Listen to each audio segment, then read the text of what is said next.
All right, it is Thursday, November 20th. This is the Automotive State of the Union. Kyle Mounts here, and me, Paul J. Daly, are here in Los Angeles, California. Roll the California music.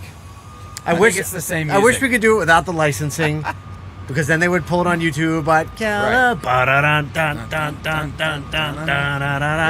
we're so happy to be out here. Our first West Coast activation ever. We are in the middle of the still being set up AutoMobility LA at the LA Auto Show. People are about to descend on this place. They are. We're in the middle of so many interesting things. We have a helicopter to our left. We have like a personal flying vehicle back there. We have a Waymo competitor. We have Scout that basically built a whole village back here. It's wild. We're going to show you that stuff. But today, our press and content partner, Curbee, we have to thank for bringing you all this content to get us out here to bring this stuff for you. Curbee is the fastest growing mobile service technology company for dealers. Amazing. Thank you, Curbee. Thank you for making sure that we could do this, and thank you for the LA Auto Show and AutoMobility LA today for having us out. That's right. I'm excited about the conversations that we're going to get to have. It's really cool that we get to do a West Coast activation. We don't get to travel out here Hence often. the sunglasses on while we're recording. We gotta fit in the vibe, right? We were messing around yesterday. We went down to a little shopping spot. Yeah, we did. We're finding our way around. I think we got this place pegged. Yeah. No, not really. So today we're going to be out here all day recording podcasts on the stage. Thanks to our friends at Cars Commerce who helped us set up this beautiful podcast stage. It's amazing. And it's this is kind of always what we wanted it to feel like. It's game day in the auto industry. And so we're going to be interviewing thought leaders, industry partners, maybe some executives from some of the companies that we cover on a regular basis on this show, but we don't get to meet in person.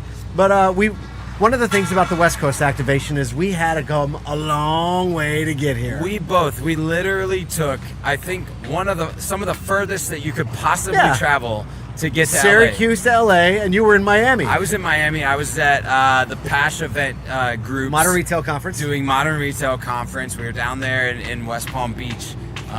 Always an incredible event. It's a more intimate event, right? A few hundred people, and got to connect with some incredible dealers, incredible industry partners. Had a couple OEM representatives in the room. Everyone from Lithia to the Morgan Group to small single point dealers. Everyone in the room learning together. Well, okay. I would love to get like a takeaway or two, and then we have a news story, and then we'll talk about some other stuff. But one of the things about these conferences, especially this conference, Modern Retail, is that you have a room full of practitioners, right? It's not all dealer principals, which there's some there, but a lot of it are the people who are in specifically the data.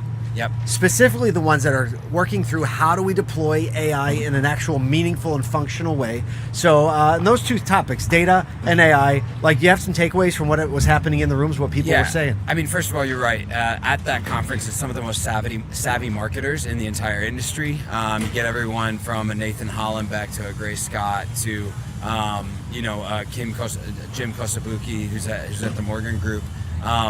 And the things that they're thinking about are how to leverage the CDP, which is a new data center for auto, and leverage AI. And the really interesting conversation that I think that happened, that's needed to happen probably 3 or 4 years ago when everyone was starting to think about this, was not just what is the proficiency of our data now, but tomorrow, the next day, the day after. So there was a lot of conversation about how to append data, right? What data are we bringing in? Constantly reconciling with exterior data sources. How are we cleaning our data from owned user databases, new registrations, traded in vehicles, so that you don't get that, hey, sell me back your 2011 Sentra that was 3 cars ago, right? How do you feed in AI their most relevant information about the last service visit so that it can be on top of it? Because AI is great when the data proficiency and data structure is really strong.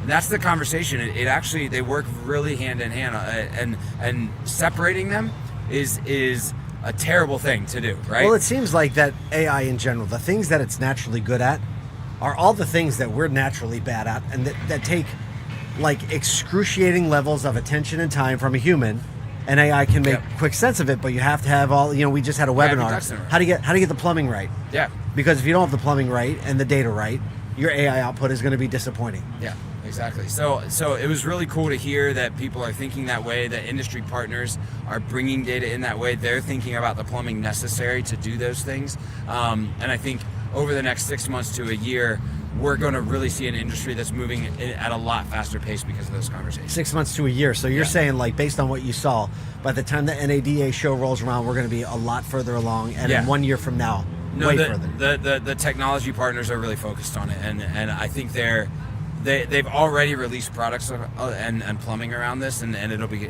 getting really fast over the next 6 months. Man, that's great to hear. I want to talk about a little bit of retail news because we are in the middle of the LA Auto Show where thousands and thousands of people are going to be descending and looking at all these vehicles that are here because they're all just not like concept vehicles. There's a lot of real vehicles to come. People are going to be looking at budgets. People are going to be looking at how much does this cost. I like the way this looks. I'm going to read the story that we covered in our email. If you didn't know, by the way, we have a daily email that you should sign up for, asotu.com, ASOTU.com. We give you a quick breakdown of everything going on in the industry, some things happening, some things in retail and pop culture that help give you a well-rounded view of how you should be approaching the industry as a retailer, or if you're an industry partner, it gives you some talking points to start to work through some dealers with. So here's a story from Cox Automotive's Affordability Index says October got a little worse. Again, it's like a common theme that we're having.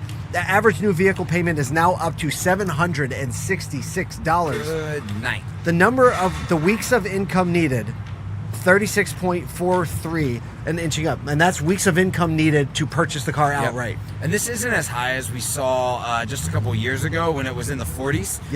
Everything kind of like dropped back down to where it was. It recorrected, right? It's been in a slow and steady climb over the last year. So incentives went down overall, rates stayed high-ish, and prices barely eased at all. The point here, the bottom point in this email, your customer's doing the math long before they meet your desk manager, and if your strategy is assuming they'll figure it out, that's not a strategy. Yeah.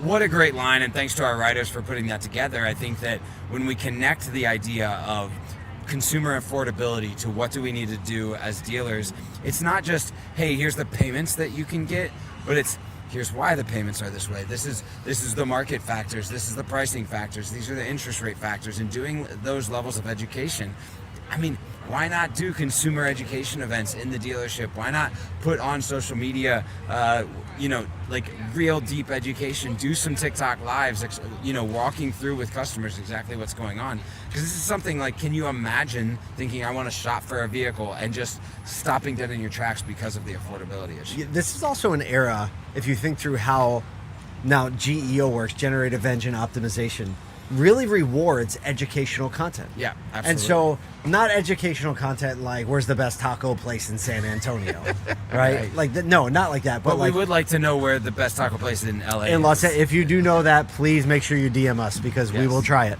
No, but things that explain to customer how the payment is made up, what it's made of, what they can expect, because there's nothing worse than a surprise at the closing desk.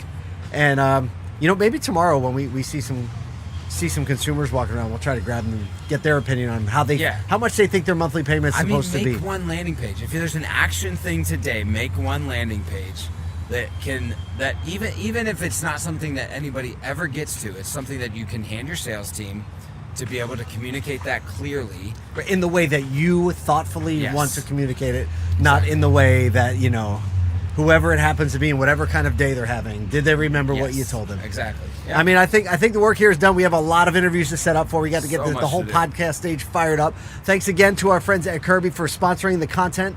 The press and content that's coming out today, you're going to be seeing a lot more. Make sure you follow us on LinkedIn is where most of the information is going to be. Follow More Than Cars or @ASOTU, and we'll bring you as much as we possibly can.